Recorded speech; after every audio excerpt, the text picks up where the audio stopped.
Ce soir, c'est Tlitli et si toi aussi tu veux raviver un souvenir d'enfance avec ce plat, n'hésite pas à refaire ma recette. Et pour ça, tu vas simplement prendre un faitout dans lequel tu vas mettre de l'huile d'olive avec du smen, c'est du beurre clarifié. Si t'en as pas, c'est pas grave. Tu vas ensuite mettre ta viande. Moi, j'ai choisi cuisse de poulet. Comme je suis seule, j'en ai mis qu'une, mais n'hésite pas à adapter les quantités, bien sûr. Je l'ai fait revenir quelques minutes. Ensuite, j'y ai mis de l'oignon que j'ai haché avec des gousses d'ail aussi.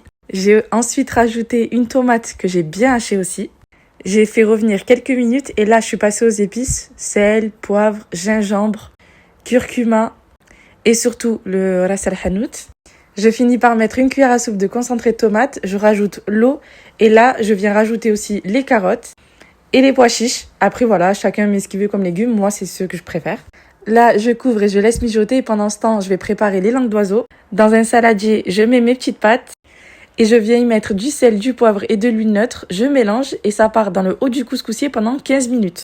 Au bout des 15 minutes, je retire les pâtes et là, je viens mettre la sauce. Je mélange et ça repart dans le haut du couscoussier pendant 15 minutes toujours. En attendant, je retire aussi, il faut pas oublier, la cuisse de poulet et je la passe au four pour la griller. Et une fois que les 15 minutes des langues d'oiseau sont enfin terminées, je refais la même chose. Je mets de la sauce, je remélange et ça repart pour 15 dernières minutes.